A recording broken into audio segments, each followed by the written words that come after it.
There they come. Live from the All-State Arena in Rosemont, it's high school hockey on Marquee Sports Network. Alongside Anthony Pasquale and Dylan Ward, I'm Chris Dubiel, welcoming you in to today's Chicago Wolves local hockey showcase game. It's the Glenbrook South Titans taking on the Carmel Corsairs in a Scholastic Hockey League matchup. We're thrilled to bring you today's game here live, thanks to the Chicago Wolves Marquee and J&M Media. It's the third meeting between these two teams.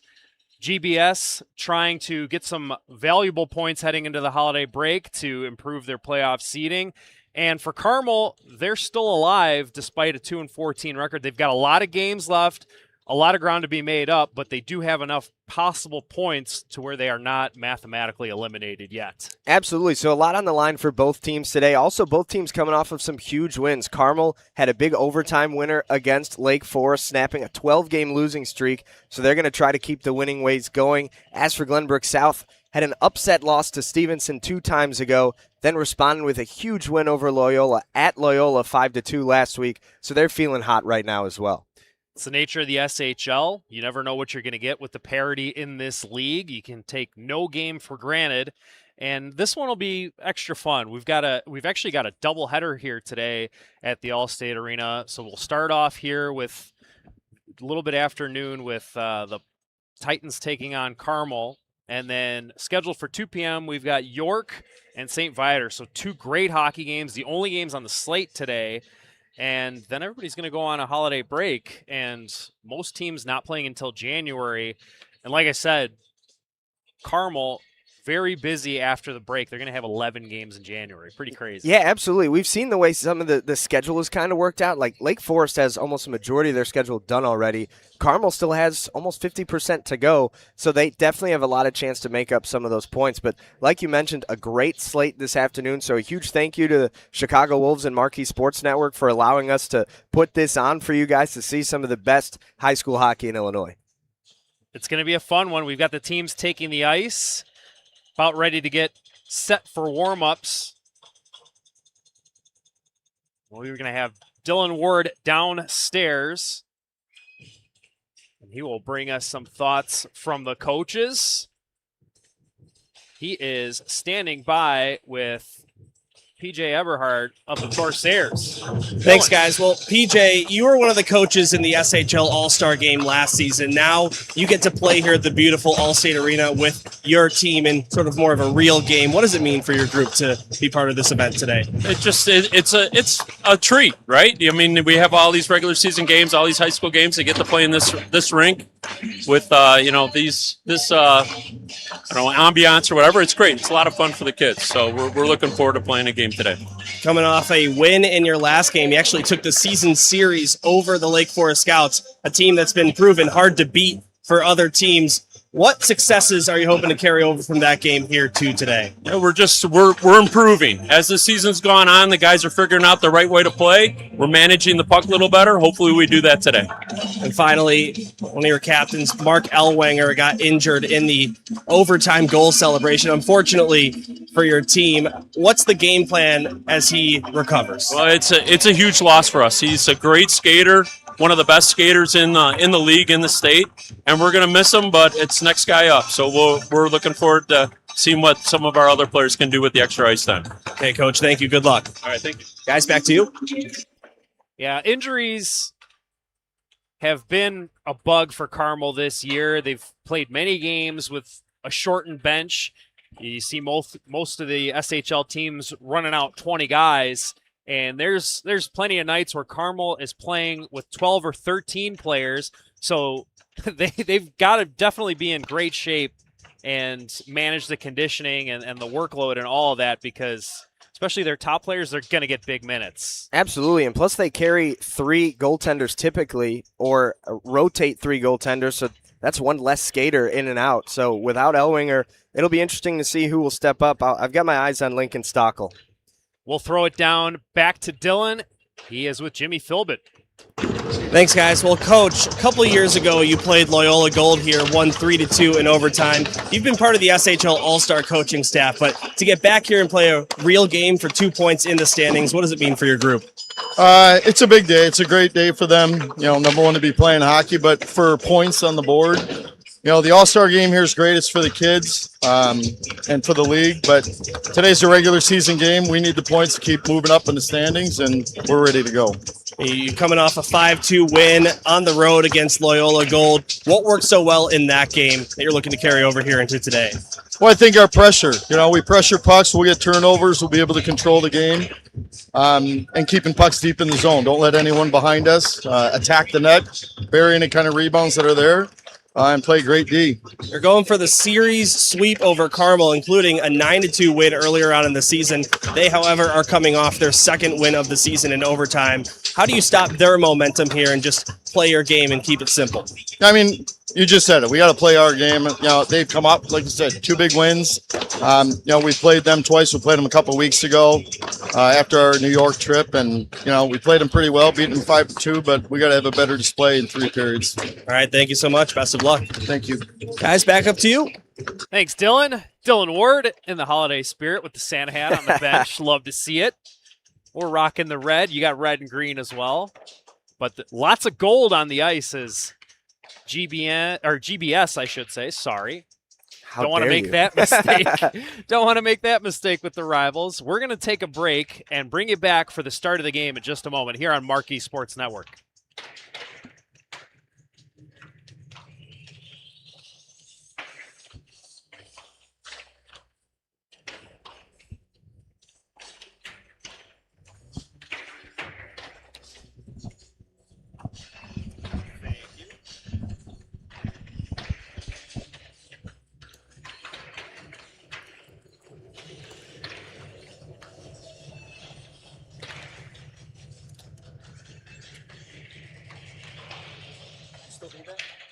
No, you can use it.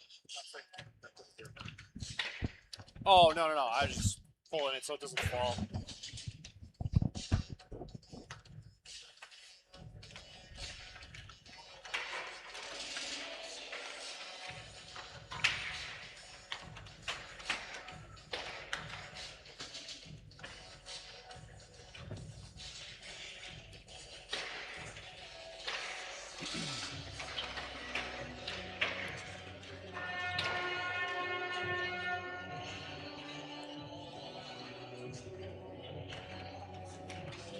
Chris Dubiel, Anthony Pasquale, Dylan Ward back here at All-State Arena. Warm-ups wrapping up. We are just about ready to go for Glenbrook South and Carmel in an SHL battle. A huge 2 points on the line before these teams go on break. I misspoke on Carmel. They don't have 11 games, but they do have 10 coming up in January, so they would love to grab this win going into the break before a busy, busy final month of the season. It's going to be busy for just about everybody except for Stevenson, Lake Forest, who have already got most of their schedule complete. But for a majority of the league, they're going to be busy at the end. Yeah, weird situation where Stevenson, in spite of being a few points ahead of Carmel, is actually already eliminated from playoff contention because yes, they're ahead in points, but they have so many more games played. So as of right now, Carmel is battling for that last playoff spot. It's going to be tough for them, but with a win over Lake Forest, as I said in the interview, a team that has taken the season series over New Trier Green, Glenbrook South has beaten every team in the league at least once, apart from St. Ignatius. We'll see if they can carry that positive momentum moving forward. Yeah, and this game in particular is huge for Carmel because GBS is one of those teams in the last 2 playoff spots. It's actually GBS and Glenbrook North, each with 20 points for the 7th and 8th spots. 8 out of 10 teams from the SHL make it. Carmel, their highest possible points that they can finish with is 26, so they're pretty much going to have to win every game and hope for some help along the way. Yeah, and Dylan kind of mentioned it. This Glenbrook South team can beat anybody. We've seen that on display so far this season. I think even at points this year in the unofficial rankings, they were 2nd or 3rd in the state, yet they're 7th here in the SHL. tons of talent there on the team, but they have those slip-ups. They lost to Stevenson. They have a few losses that they wish they didn't have. Against an opponent like Carmel, who's at the bottom of the standings, this is a great opportunity for them to go grab those 2 points emphatically and continue to climb up those standings. Yeah, when you do look at the SHL standings, you've got New Trier, Green, and St. Viator sitting at the top with 34 and 32 points. But then when you look at the 3rd through the 8th spots, all jumbled. Those 6 teams are separated by 4 points. York in 3rd with 24. Then you got Loyola Gold and Lake Forest, each with 23. St. Ignatius with 22. And then GBS and GBN each with 20. And the Carmel Corsairs with only 4 points on the board, like I said, still not dead yet. Absolutely not. And we've seen crazier things happen in hockey. So especially with so much schedule left, they have a chance to really go on a run here through the holiday, build some momentum, and then come and attack that January schedule with some pace. And only one back-to-back in that January schedule, so that'll help, especially when you have guys that are banged up or trying to get players back from injury. We talk a lot about sweaters in hockey and the different sweaters that teams have. I don't know if you're going to find a better matchup between two teams in their uniforms than we have right here at both blue lines today. The Carmel starters skating to the blue line. They're in the beautiful cream jerseys trimmed in brown and gold. Just a very classic look. And then GBS, their starters are about to be announced. They've got the big, bold letter S on the front.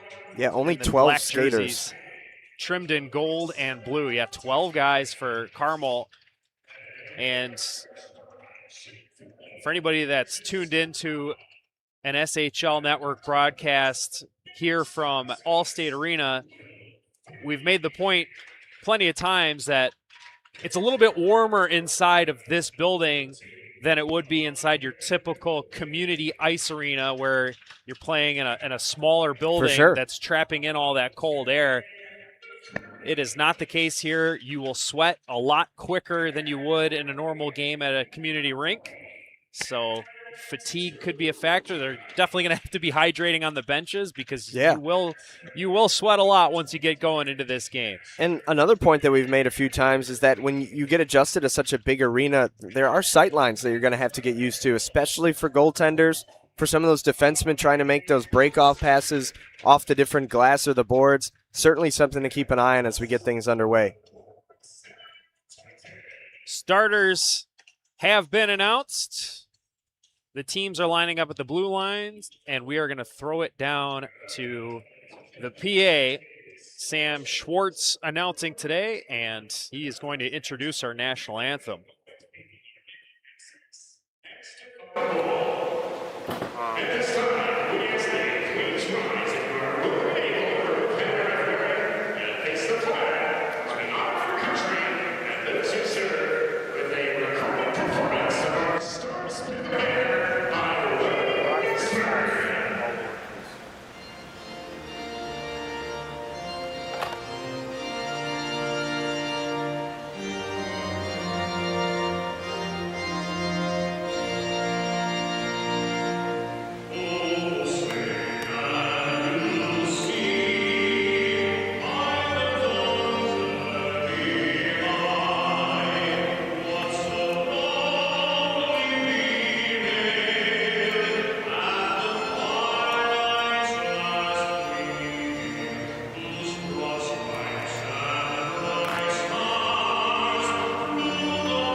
We are ready to go here at the Allstate. GBS in black, Carmel in cream.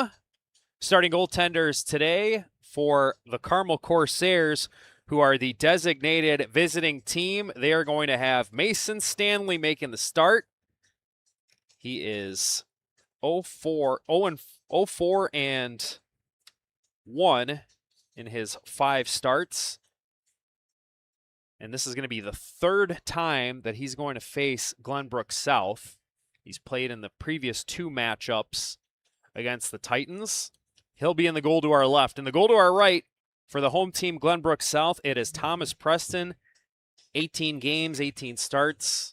That means he has played every minute possible for the Titans in the SHL season. He is their workhorse goalie, one of the better goalies in the state, and some sparkling numbers on him.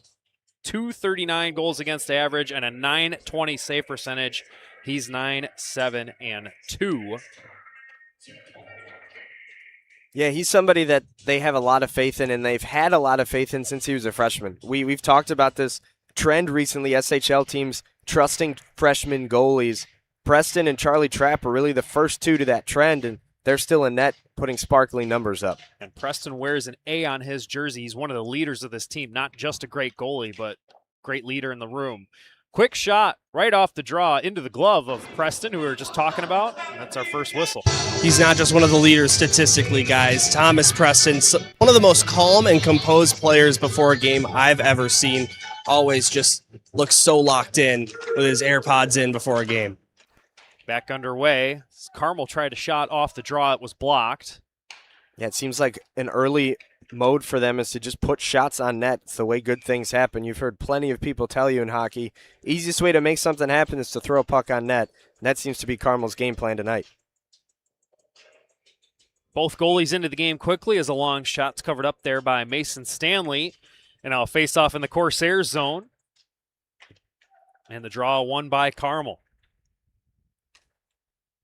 Bouncing puck through center. They'll chip it in deep. It's DiNapoli chasing after his own dump in. Looking to center. Stokel had it knocked away. Puck comes back to DiNapoli. Long shot kicked out of there by Preston. Stokel was lurking, but couldn't get a stick on the rebound. Now a chance the other way for GBS. He's in, and a save made by Stanley. Big stop by Mason Stanley on Teddy McCrulis. That was a great breakaway opportunity that came together quickly for GBS. That's something to keep your eye on all afternoon. That's what GBS loves to do. They sometimes risk having those odd man rushes against them just so they can complete those stretch passes. Similar to like an NFL team, they go for the home run all the time. And you're going to see it work out for them quite a bit tonight. And they kind of use that risk-reward system to put a lot of goals on net. And you can do that when you've got great goaltending, which they've gotten from Thomas Preston.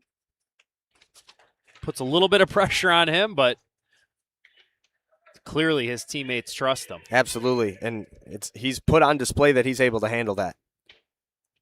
Puck inside the Titans zone, scooped up there by Fagan. His long pass missed its intended target. That was Hoffer he was trying to get to. It's an icing. Yeah, those home run passes, guys, one of those things where you might say, yeah, is it a little cheap? Maybe, but it's completely legal according to the rules of hockey. And if that is how you want to try and get your wins, and clearly for the Titans it works out for them, so go right for it. Yeah, and there's, as we mentioned, some risk reward to it. So the other team is going to adjust to it one way or another. Yeah, it might create some odd man rushes for them on the other way back. Chipped off the boards. They were looking for Hoffer, but out of his reach. Stokel chipped it off the wall and down. It's going to go all the way to Preston. He'll just cover it up with the glove and take the whistle. Hoffer's a guy I want to talk a little bit about because last year led the entire SHL in goals and in points. This year, still producing, but not quite at that same clip. Coming off a 2-goal game against Loyola, I wonder if this is really when he starts to turn it up a notch and climb back up in those point standings, because we know he's one of the most talented offensive threats we have in this league. He's still producing at a point-per-game clip, 16 points, 16 games. Points leaders in the SHL are Herstrit from Nutria Green and Ryan Loftus from St. Viator. They're both tied with 27 points each atop the leading scorers in the SHL. Turnover here, chance for Carmel. Shot just goes wide of the net. Good look there for Ryan Farley, but he couldn't get it on target. Here's Zach Boris the other way. Long shot handled by Stanley. Rebound gets pushed to the boards, and it's carried out of there. Caden Gornick trying to sidestep a check, but lost the puck. Defended well there by Ryan Mulvey. Far side corner. Glenbrook South trying to clear it. They'll do the high flip to center, and it bounces into the Carmel zone. Two players battle for it. It's put up the wall. Mulvey tried to dump it right back in. I think it hit off of Havlis's hand. Yeah, it looked like definitely hit somebody on its way in. Guys, when you look at the goal differential per period, the first period has been forgettable for Carmel. Minus 27 in the opening frame in their games. They've only scored the first goal of a game one time this season. For Glenbrook South, their goal differential is just +1, 20-19. So I think the first goal is going to be critical here. And if Carmel can get it, you never know what that could do for them momentum-wise. It's a good point, especially Glenbrook South has 7 wins when scoring first this season. So that first goal might be a big one. In general, in this league, isn't it over 75% that the team scoring first is winning the game in the SHL? 77.1. Look at that. The research is sticking. I don't fool around, guys. Puck comes outside the zone. GBS has to regroup. They'll flip it in. It's Alex Browse. Then it's rolled up the boards. Dumped right back in. Both teams kind of taking turns throwing a puck around in the last couple of shifts. As haven't really seen sustained pressure on either side. It's kind of been little one-off chances when the puck pops free. You think it's a little bit of a feeling out process playing in this building for these two teams? I was just going to say, not only are they feeling out the opponent, they've played twice, there's a little bit of familiarity there, but I think they're also feeling out this arena, getting used to some of the sight lines, the way the puck bounces off the boards, and we'll see that offense come around in just a few moments, I suspect. Their last meeting was on December 9th at the Glenview Ice Center. That was a 5-2 win for GBS. McCrulis had 2 goals. Hoffer goal and assist. A chance there. Deflects into the glove of Preston, who holds. Faceoff will be out to his left. Yeah, really the only big offense we've seen so far was that stretch pass to McCrulis that was denied near the net. We'll see if Glenbrook South tries to get another one of those plays going here to try to start some offense.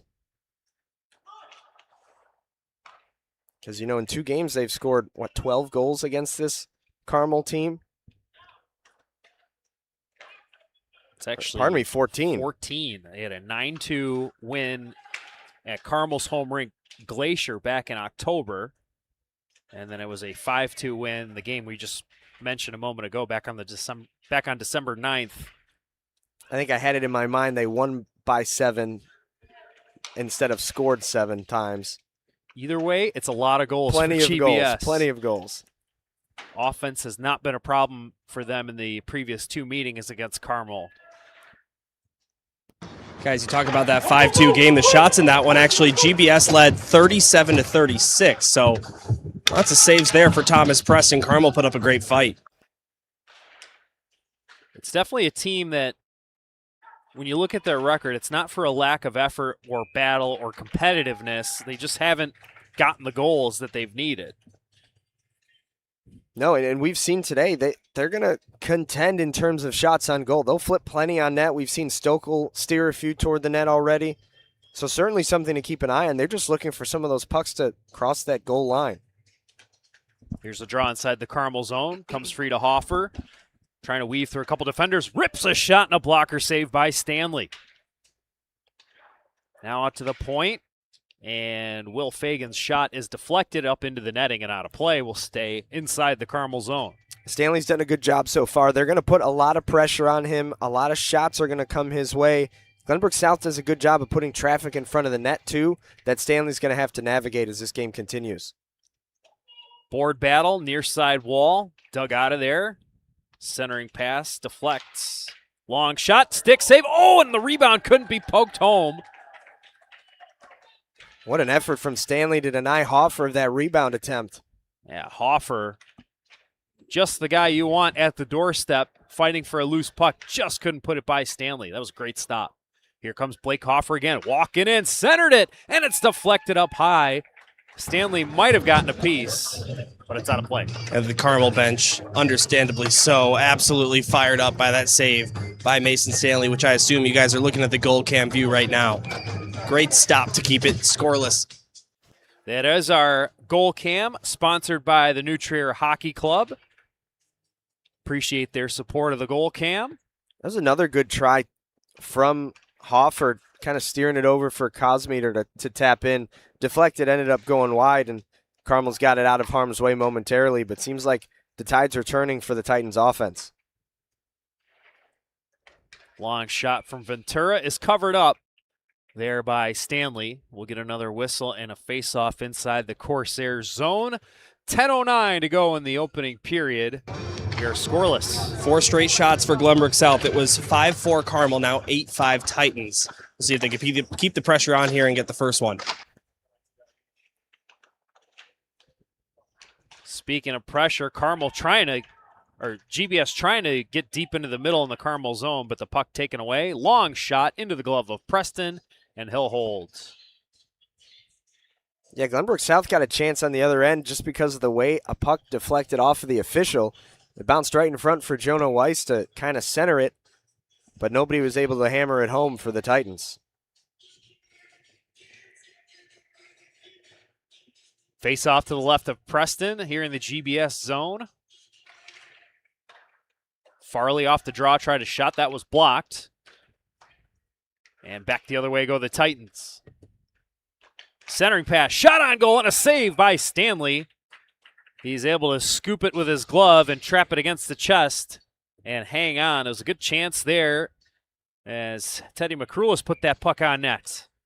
Yeah, we talk a lot about Blake Hoffer, but don't sleep on Teddy McCrulis and Asher Vanderplug, both near the top in this team in scoring, and they connected on that play to put a little pressure on the goaltender Stanley, and those are two guys to certainly keep an eye on as this game wears along. Off the boards, here's a chance, right on, and a save by Stanley, stopping Vanderplug. That was a wicked wrister, but Stanley able to trap it. Looked like he had to squeeze it between the blocker and the leg pad. Yeah, it did look like that. Vanderplug sends a nice shot on net there. He's a guy that Glenbrook South had huge expectations for last season, and he had a leg injury that kept him out the entire year early on in the season. They're so happy to have him back, not only his leadership, but obviously his skill. Battle in the middle. It's finally poked free. Good job by Carmel to hang on defensively. They try to flip it into the zone. That goes out of play. Yeah, guys, Asher Vanderplug spent his first 3 seasons of high school hockey as a defenseman, shifted to forward this year, and it has certainly paid off. He plans to play junior hockey after graduating from this senior year of his. Team leading 11 goals. Asher Vanderplug. Went on a goal-scoring streak of 12 straight earlier this season in all competitions, including an out-of-town tournament in Cleveland. Just an impressive scoring clip. Here's a chance on a turnover. Save. Rebound is loose, and it's poked to the boards. Nice chance there for Ryan Farley and the Corsairs. They'll regroup in the neutral zone. Over to Stokel. He was a little bit ahead of the puck, and it's offside. It's unfortunate, too, because he had his momentum behind that shot. He was going to fire one right at Preston, and Stokel's a guy that can certainly put him in the back of the net for Carmel. Tied for the team lead with Ryan Farley. Both have 8 goals apiece. Farley, of course, was the AHL leading scorer a season ago, now putting up numbers at the SHL level. Bouncing puck. Corralled by the Titans. Good stick in the neutral zone. Carmel takes it right back, and they're on the attack. Long shot, pad save, rebound chance. Swatted away with the goal stick. Loose in front. They're fishing for it. Poked on net. It's still free. Now another try. Blocker saved Great by save. Preston. Great save, and I want to give it credit to the officials. Sometimes when they lose the puck, they blow the whistle a little bit early just to kind of protect that goaltender, but he never had that puck covered up, and Carmel got every chance that they deserved there. They're going to move in again. Here's a long shot. Stick safe Preston. Push to the corner, but it's going to be picked up by Farley. Looking to cycle deep for Stokel. He's run into by Weiss. And finally taken away by GBS. Headman pass picked up by Hoffer. He's into the zone. Hoffer shoots and a save by Stanley, and he'll hold it. And we were just saying, some good opportunities there for Carmel on that last shift, and then it's a quick counterattack, and GBS is off and running the other way. They get their own good scoring opportunity. Yeah, with the ebbs and flows of this game, we're going to see a lot of fluctuality with the shots on goal because both teams like to send them on net in a hurry. Here come the Corsairs on the rush. Justin Marr, his shot deflects. Held into at the point. Another opportunity here for DiNapoli. Put it to the middle, deflected on goal, and Preston makes the save. Thomas Preston, pretty busy here in the opening period. Yeah, both goalies. Thomas Preston making that save a few plays ago while he was down and out, got up just in time to make the blocker stop. Big reaction from both benches after that one stayed out. Yeah, nothing can kind of generate your own momentum simply by a goaltender making an outstanding save. Centering pass, the shot is blocked. Backhander, and another try, and a sprawling save made by Preston. Wow. He's had a sensational first period, guys. Every time it seems like Carmel has a golden opportunity to put the first puck in the net, there's Preston cutting off the angle, making a diving save. We saw one with the blocker. That one, he just gobbled it up. Just an outstanding job done by Preston in between the pipes. That puck was just pinballing around. And Preston very active in his crease to get to it. Here's Vanderplug moving in. He'll try to center. That deflects. Still rolls in on goal, and Stanley has to cover it. He had a man in his kitchen, but he was able to fight through it and find that loose puck. That was Alex Tutai at the doorstep. Yeah, it looked like Vanderplug had his mind set on centering it to Tutai. Tutai blew a wheel and ended up on his knees, but still got a shot on net. Stanley had to stop it and then cover it up. Good effort from both guys on that play. Face-off win by GBS. Long shot off a screen in front, and Stanley still had to make a save on the redirect. It's not out. Held in at the line. That shot deflected. Comes back out to the point. Good pressure here by GBS. Ventura centered it. Oh, and Boris was stripped of the puck. Back the other way. Go the Corsairs. Stokel trying to get around his man. Could not. Then a big collision away from the puck. Carmel's able to tag up. GBS looking to clear the zone. Nice move to use the goal to elude the forechecker. That's Mendoza moving it up. Long shot. Stanley doesn't see where it went. Went off his blocker and goal stick. Thought he had it, but it rolled behind the net. Now another try for GBS. Good stick lift there. Lincoln Stokel tying up his man. There's a really good scoring chance there for GBS. Looks like we're going to have a penalty. Yeah, that was a great pass from Ventura right down on the doorstep. But then, like you mentioned, Stokel with the stick lift kept it out of harm's way, and then he drew a penalty, which is what we have right now. Charlie Preston heading to the box. Tripping is the call. And guys, in spite of Carmel being pretty low in a lot of stat categories, actually fourth best power play in the SHL, 22 flat% going up against a penalty kill for Glenbrook South that has also been a little lower than you might expect, 75.5. A huge opportunity for the Corsairs to get one here, but that won't last long. Yeah, we're going to go even strength very quickly here. I believe a hook was called as Vanderplug tried to start the penalty kill with an early clear.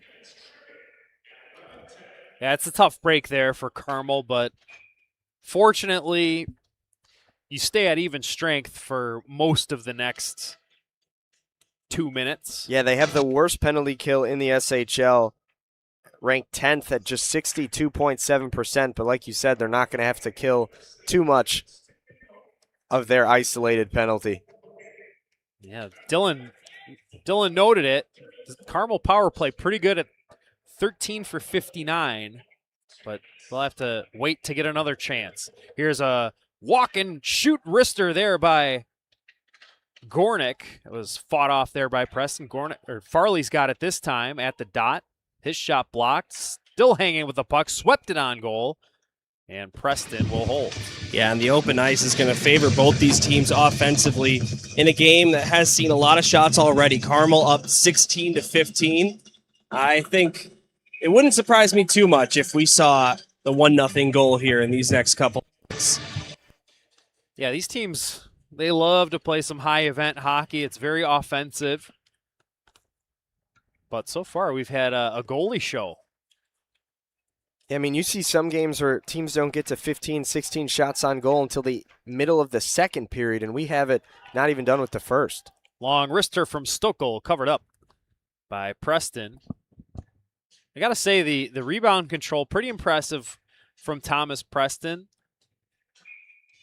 Anything from distance, he has seemed to be able to trap and hold on without much of a rebound. And we mentioned, Jim Philbin mentioned talking to Dylan before the game how important it is to control those rebounds. And he's done an excellent job of that so far, and I expect that to continue. Bouncing puck in the neutral zone. Finally fished out of there by Weiss. Cross ice pass knocked out of there. And then that good play, Christian Leiston, he's able to block it away, and that forced GBS off sides. Yeah, good job from him. Just creating another whistle gives their team a chance to change and really set up the play here on the PK.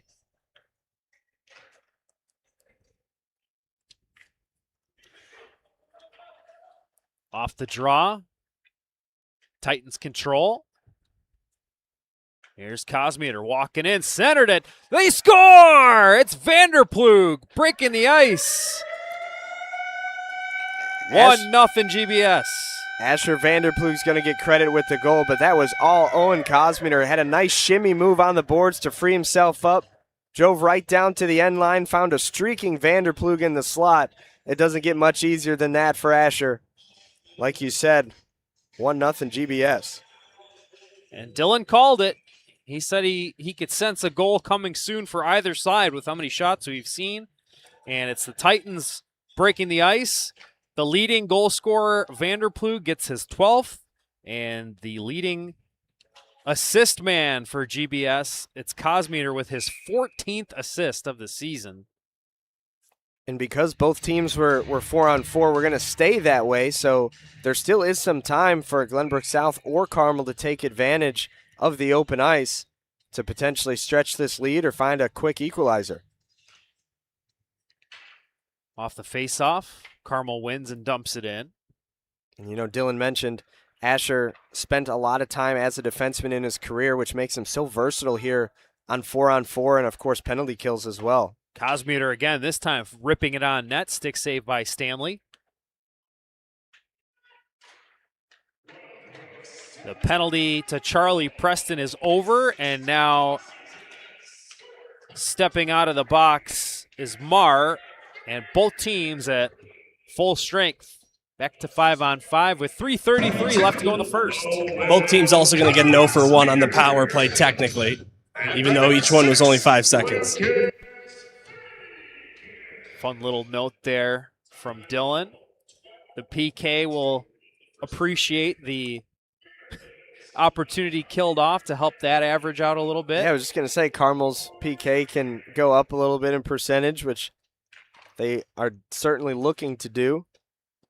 Yeah, you've got the 7th ranked PK for GBS, and then we mentioned the 10th ranked for Carmel. So they'll take the kill. Swept in front off a skate, and it bounced right in to the leg pads of Stanley, who had to squeeze that puck. Yeah, I don't think Leiston had his head fully turned around. It hit off of his skate, I believe, and deflected right back towards Stanley. If he didn't have the 5-hole closed, could be 2-0 Titans right now. Off the face-off, it's knocked back to the line. Long wrister from the point. Missed the net. Hoffer centered it. Here's a shot. Knocked away. Good defensive stick. Now it has Carmel going the other way. And it just jumped away from Bryson Miller, who made the defensive effort to give himself a chance. Now a shot from an angle. Preston makes the save and then sweeps in the rebound to hold. Yeah, Braden Morgan was there too to try to put one on net for Carmel, but they weren't able to get anything going on the initial rush. Eventually, I think it was Stokel sent one to the net at a sharp angle, maybe even just looking for a rebound, but Preston, like he's been all game long, able to quickly pounce on it and keep it out of harm's way. 2:49 on the clock here in the first. Glenbrook South leads 1-0 on the goal by Asher Vanderplug. Carmel looking to answer back here late in the first. Here's Vanderplug with Tutai. Long shot. Blocker save made there by Stanley. Rebound loose. Play kept alive by the Titans. Long wrister into the glove of Stanley, and he holds. And guys, I have a report from down here from PJ Eberhardt. If you're wondering why you haven't seen Austin Orlos on the ice, number 83, it's because during warm-ups, the steel on his skate broke. And so he is just sitting here on the bench, but he's not going to be able to play. So already a short bench for Carmel. They lose another skater. I was just going to say, we saw him walking through the crowd here with the skates in his hand, looking to try to do some engineering himself, but it looks like he was unable to, and that's a big loss for Carmel, who's already shorthanded. And just a bummer, too, because there's no way he's going to get a new piece of steel and back out on the ice in time for there to be any game left, really. Yeah, can you call a parent and say, bring the backup skates? Like, can that happen fast enough for him to get back out there? We'll see. Thankfully for him, there's been a good amount of whistles here in the first period, so there's still a lot of game left. We'll see if they're able to do some equipment engineering. Puck is iced there by GBS. Teddy McCrulis making the argument that deflected off of his leg, and I think he's right. It looked like it ticked something around the blue line. I would have guessed that it hit McCrulis as well. You have a better angle than we do. We're a little bit higher than usual, but I would have thought the same thing. Yeah, almost 100% sure on that one. The Philbins want an explanation from the official. They tried to call him over, but no luck. It looks like they're discussing it now, but none of them had in Philbin's way. Titans win their defensive zone draw, but pressure there by Stokel. Here's a turnover. Puck is briefly kept in, but now it's turned back the other way. Cosmeter trying to make a move. He'll get to the net. Stick save by Stanley to poke it away after a fantastic move there by Owen Cosmeter to get to the front of the net. Good job from Stanley, too, to absorb a little bit of contact there from Cosmeter and still have his chest ready for another shot that could have been coming. Eventually, the net was knocked off, and the officials quickly blew the whistle so they could fix that. But Stanley did everything in his power to prevent another goal from coming on the board. Cosmeter has it off the draw. Dishes it off. Weiss back to Cosmeter. Had it poked away from him. Then the roll up the boards by Stokel was picked off. Weiss tried to chip it deep, but it caught the protective netting above the glass, so we get another stoppage in play. Not sure if you can see it from your guys' angle, but some of the York Dukes making their way into the seats to watch some of this game before they get ready for their matchup up next against the St. Viator Lions. Excited to watch that one as well. Two excellent games here, part of that holiday showcase here, thanks to the Wolves. Yeah, it's always fun when you have multiple teams playing in one venue and people are watching each other's games. Yeah, you see it a lot in the tournaments where, after your game, you might have to play the winner of this game. Just two regular season games today, SHL play. Chance in the middle from Stokel. It's deflected wide of the goal. Now another centering pass. Good stick there by Fagan to break up that play. Stokel's been so active for Carmel. Just keep an eye on him to continue to send pucks on net. He's looking at the right parts of the net when he's shooting. I expect one of them to find the back at some point this afternoon, as long as he keeps this up. Good pressure there by Weiss. but Carmel able to clear it as far as center. That's going to do it. The horn sounds ending the first period. We get 1 goal in that period from Asher Vanderplug. We will take a quick break. You're watching high school hockey here on Marquee Sports Network.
Second period action about to begin between Glenbrook South and Carmel here at the Allstate Arena. Face-off is won by the Titans, and we're back underway in this one. 1-0 lead for GBS as we start period 2. Chris Dubiel here with you, alongside Anthony Pasquale and Dylan Ward. As a long pass gets intercepted here by Carmel. The lone goal of the game coming from Asher Vanderplug, assisted by Owen Cosmeter. Now another chance here for GBS. Wrister is gloved by Stanley, and he holds. Guys, this game on pace for just an absurd amount of shots. Currently 22-20 in favor of Glenbrook South. We're just 27 seconds into the second period, and both goaltenders already with 20 saves. Yeah, when's the last time you saw a game with both teams with 60 shots on goal? Because that's what we're on pace for right now. Long shot is gloved there by Stanley. Actually get a fun note here from Sam Schwartz.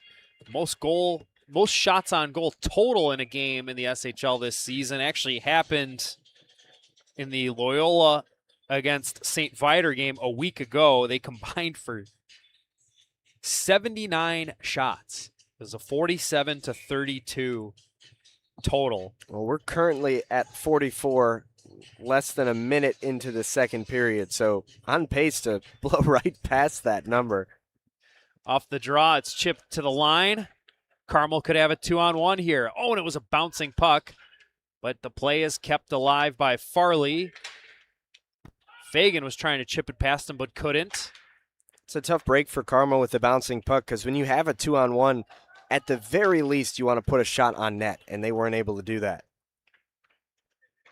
Back the other way, it's Hoffer for GBS. Looking to center off the pad and deflected out to the top of the circle. Kept alive here by GBS.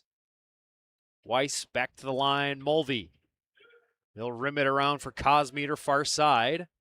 Tried to kick to his stick, then he's pressed up against the boards, and Carmel takes it away. Here's Farley. Walking in, shoots, and a save by Preston. And he held it without a rebound. Nice stop there by Preston again. In case you're curious, by the way, guys, the most shots on goal Glenbrook South had in any given game this season is 42. Carmel, their most shots on goal in one game was in that 5-2 win for GBS earlier this month with 37. So the stat trends seemingly will continue as both these teams just love to fire the puck. Another one right off the draw, held onto by Preston. Yeah, currently 24-22 in favor of Glenbrook South. They also hold the 1-0 advantage on the scoreboard. As a result, we've seen a lot of goaltenders freezing the puck just to avoid playing some of those rebound opportunities. Puck was nearly given away there as the pass to clear the zone by Pinto was partially fanned on, but nice job by the Titans to recover. Now they'll put it on goal. Stanley the save. Rebound swept behind the net. Centering pass just jumped away from Ventura. And it's something we mentioned early when it felt like both teams were kind of losing the puck in the neutral zone, that the offense would come once this game kind of got settled into. And boy, has it come. A lot of shots and a lot of great goaltender play as well. Now here's Luke Fagan trying to work into the zone. Backhanded it deep. Quickly taken back by Carmel. They get to center. Chipped in deep there by Miller. In tight, Miller trying to make a play. Comes out to the point. Long shot. Preston the save. And he gloves it.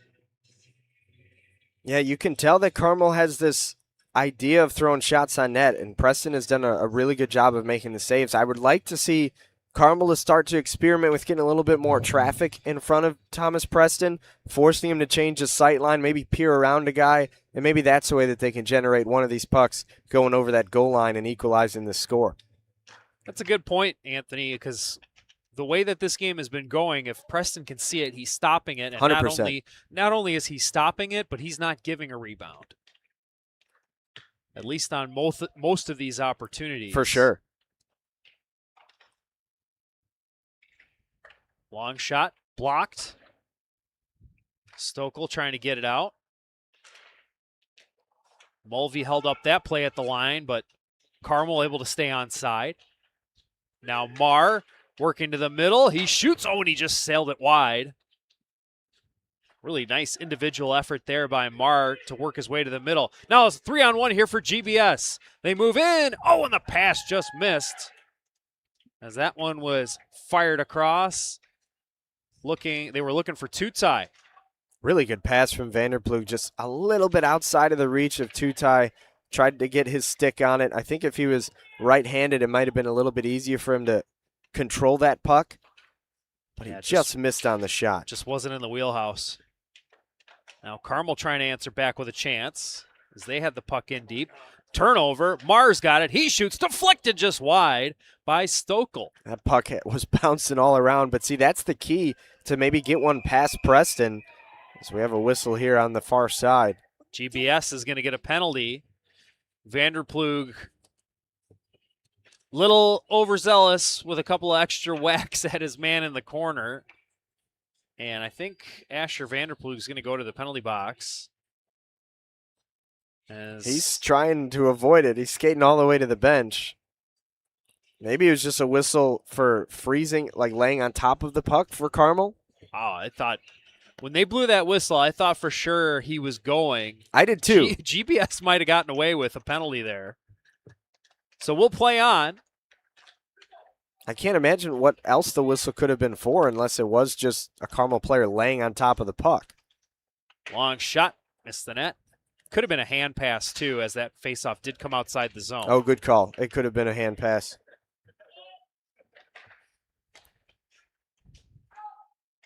Collision on the near side boards. GBS able to chip it out. And stumbling on his way into the attacking zone, Sokol. Now Farley finds it in the middle of the ice. He'll dump it in. Good forechecking pressure there by Gornick to run into his man. Long pass for Sokol. Misses him, and it's icing against GBS. Seen some good forechecking pressure here and a little bit of physicality, trying to annoy the Titans a little bit. Yeah, truthfully, I've really liked what I've seen out of Carmel in this period. They're leading the shots on goal in this period, but they're also bringing it physically, which is something that I assume was part of their adjustment from period 1 to period 2 is, something that we're doing isn't working. We've got to ramp up some other avenues of our game, physicality being one of them, forecheck being another one, and their forecheck has been really good in this period. Let's see if they could turn it into a scoring chance because they're doing everything else right. Long pass for Stokel, just missed him.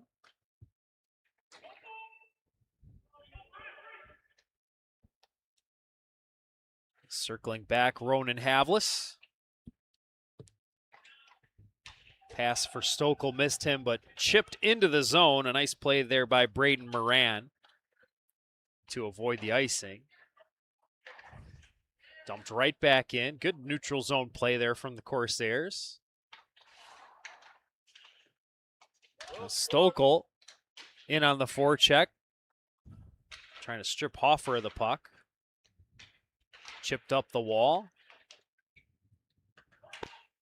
Weiss battling for it. He's tied up.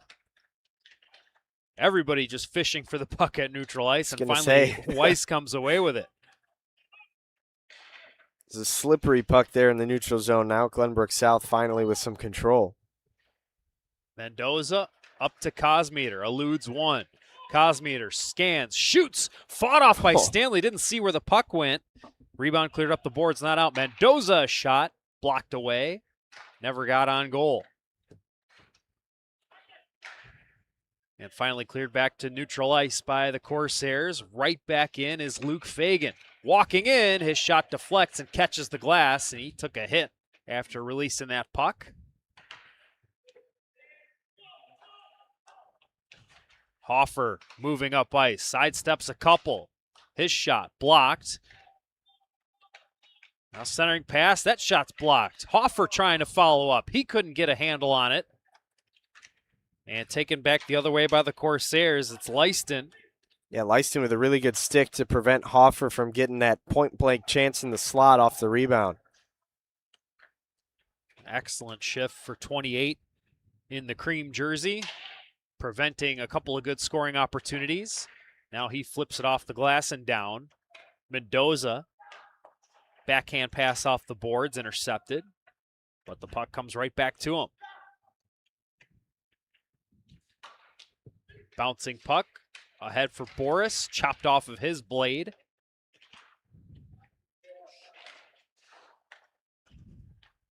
And just as we were talking about all the shots on goal, we've had a lot of bouncing pucks. Now's a chance and a stop by Stanley, swept to the boards. That was a good opportunity for Ventura. Long wrister, that's blocked. Still alive in the offensive zone for GBS, finally taken away there by Farley. Headman pass. That play was broken up by Will Fagan, and the puck hoisted out of play. And guys, with the shots being so close, 27-26, and the game just 1-0, the more confident Carmel gets and the more in their head Glenbrook South might get. By this point in the game, about midway through the second period, in each of the previous two meetings, it was 4-1 GBS and 5-1 GBS, but Carmel's right in this game, trailing shots just by 1. Yeah, and I think if you would have told Glenbrook South that by the middle of the second period they'd have 27 shots, I think they would think they'd have about 4 or 5 goals. But Stanley has been excellent in between the pipes, and the Carmel's offense has been up to the challenge as well. I think another key to that is most of this game, all but about 5 seconds, have been played at even strength. True. So staying out of the box, definitely helping Carmel stay in this one. Long shot, blocked away. That's Leiston again. He's been so good defensively. Stick save made there by Stanley. Now Vanderplug to Mulvey. His shot stopped. Looked like Mulvey was trying to get that deflection in front. Had Teddy McCrulis right outside the blue paint. Corsairs back the other way. Farley shoots, stick save, rebound is loose, swept in on net, and the puck is loose. and covered up there by Preston. That was really close. We had a crowd that thought it was a goal. There's a look at it. It did never cross that goal line. Stayed right in between his pads. Wow, that's a fortunate break there for Glenbrook South. I do not think I don't know Preston if he was knew he expecting had that it there. to come from behind the net. They just threw it right into the crease, and it was almost a bank play off the back of his skates. 100%. And you saw some of the Carmel fans cheer, thinking that they had tied the game because there was no way he could have known he had the puck there to stop it. But great awareness from Preston. Must have felt it in between his pads, shut the door, and then angled it so that if it did squeeze through, it would not have gone across the goal line. It stays 1-0 Titans. They move out. It's Weiss dropping for Cosmeter. Cosmeter with room. He shoots, and a save by Stanley, and he gives no rebound. That was a really nice effort there from Weiss to just kind of weave himself in and drop the puck off for Cosmeter. And Cosmeter in space is something no defense wants to see. But Stanley makes a nice stop. Took the words out of my mouth, Anthony, and then Weiss follows it up by crashing the net, looking for that rebound, but there was none given by Stanley. Yeah, in that case, the rebound control there was very key, as there was men on each side of the cage waiting for a rebound for GBS. You see Carmel trying the home run pass, and it almost worked for him if Dick was able to corral the puck. Luke Fagan able to elude a check, move it ahead to Hoffer. Hoffer moving in, centering pass is blocked.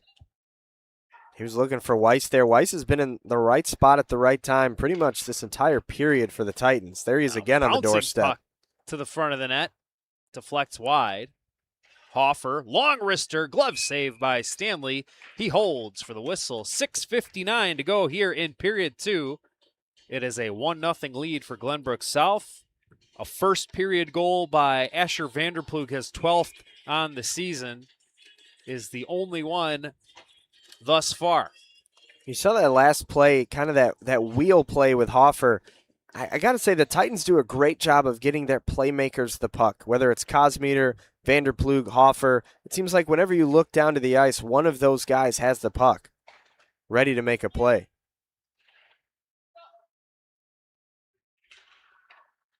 Good defensive sticks here from Carmel to prevent a shot.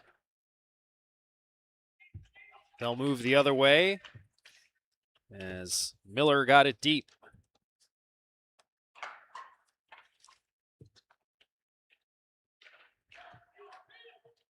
Dumped in there by GBS. Centering pass, deflected just wide of the goal. Tried to set up Sokol right there in front. Sokol again off his skate. Follow-up try didn't get through. Mendoza at the line, long shot, blocked. Mendoza over to Mulvey. His shot's deflected.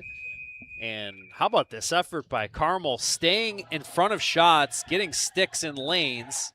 And I got Gornick with a little pushing and shoving in front of the net. It looks like that was Graham Vanderplug. And we might have a penalty here. Looks like it is going to be Gornick heading to the box. Yeah, that's exactly right. It's going to be roughing. And looks like they're telling Glenbrook South this is going to be coincidentals. Oh, yeah, coming back off the bench now, skating his way over to the bench. He looked as surprised as anybody. Is that Graham Vanderplug? That is indeed. Those are the two players that were jostling in front of the net. And sometimes the officials will do this. It wasn't totally egregious, I think, from either player, but sometimes if the referees can sense it's going to start to bubble over, they're just going to call both guys as a message to both teams to, hey, settle it down. Also, if you're new to high school hockey, coincidental penalties like that keep us at 5-on-5 as opposed to 4-on-4. Good call. Always smart to make that reminder, especially when playing on such a big ice. You kind of switch into the NHL type of rules thinking. But we are going to stay 5-on-5, and then after 2 minutes, the next whistle, both players will just skate over back to their bench. Mulvey moving it ahead to Boris. Boris took it from Ventura. Boris trying to cut through a couple, and he lost handle of the puck, covered up there by Stanley. I mean, you kind of touched on it a moment ago with the way that Carmel has been able to defend some of these shots and get in the shooting lane. I mean, 32 have found shot on goal, but how many of them have been blocked or have gone wide? If you look at this effort from Carmel, I don't think I would ever say that they were a 2-14 team. Definitely not. Yeah, if you look at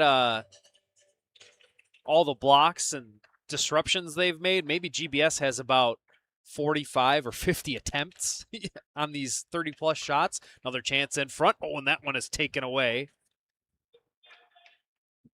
Stokel had his move disrupted. Stokel looking for the loose puck. His initial chance was broken up there by Pinto, and then he just kept skating to the net, and all of a sudden the puck found him, but Preston kept it out. Now Asher Vanderplug. He's run into by Marr. Puck came to the back door, and both Fagan and Preston sprawled to try to make a save, but Stokel wasn't able to get the shot on net. Long wrister blocked. Another one deflects. Puck behind the GBS net. Will Fagan, he'll hoist it to center. Puck bouncing around the neutral zone. Stokel to Marr, walking in. Hip check by Pinto. Prevents a good shot. Good defensive effort. They exchange a couple of shots, prompting the linesman to intervene quickly. Yeah, hands on the heads of the Carmel coaches after that chance that stayed out. Probably their best look. Great defensive play by Anthony Pinto there, who, in my opinion, is probably Glenbrook South's best defensive defenseman. Yeah, once it got onto the tape of Stokel, it started bouncing. He wasn't able to settle it down to throw it in. That was a great angle from our goal cam there of what the goalie saw. He knew the net was wide open, did Preston, but Stokel couldn't corral it. Great pass by Hoffer. Follow-up try by Weiss after Cosmeter couldn't tuck it home. And Carmel dodges a bullet there. I was going to say, similar to that last chance, now I'm sure Glenbrook South is the ones with their hands on their heads. How did that not go in either of the two looks? But a good stop from Stanley, and then, of course, like you mentioned, Cosmeter wasn't able to put his attempt on net. Long pass, missed its target. They were looking for Weiss up ice. It's icing. And Gornick and Graham Vanderplug will come out of the box here as the first whistle after 3:59 remaining has gone. So both teams not only at 5-on-5, but full strength here with all their players. Now we're getting down to the final minutes of this second period. 3:43 to go. And then we will have a quick intermission, ice cut between the second and third periods. Glenbrook South controls off the draw. It's Asher Vanderplug. He was looking for Makrulis, but he never saw the pass coming. Vanderplug's got it again. In over the line, dropped it off for Makrulis. Teddy Makrulis. Walk in, put it to the front of the net, and Tutai was trying to poke it home, just couldn't connect. Makrulis, back out to the point. Luke Fagan, wrister, off the post, lays in the crease. They fish for the loose puck and never could get control of it before the net was knocked loose. How did that not go in?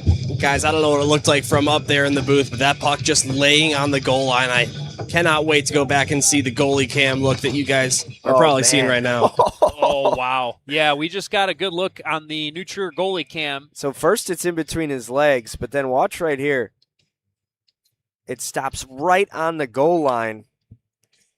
Yeah, it hits off of the near post from our angle, slides across the crease, hits Stanley, and then slides and hits the far post and just laid there, and the net was eventually knocked off as everybody was trying to whack at that puck.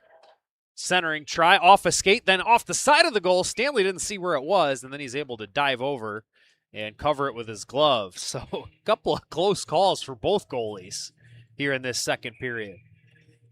Yeah, absolutely. Still just 1-0 on the scoreboard despite 65 total shots on goal. Cosmeter walking in. Tucked home, they score. It's Weiss. Owen Cosmeter walked it to the front of the net, tried to stuff it home. That didn't work, but Jonah Weiss was there right on the front door and he's able to scoop it home, top shelf, and it's 2-0 Glenbrook South on the 4th goal of the season from Jonah Weiss. Jonah Weiss catching a hot streak here. He now has points in 4 of his last 5 games, averaging 1 point per game. Now with that goal, 2 goals, 3 assists, including 2 in their last game against Loyola. He gets on the board. Nolan Cosmeter will get his 2nd point of the game with the assist there. Carmel trying to answer back. Bryson Miller with a shot, blockered away by Preston.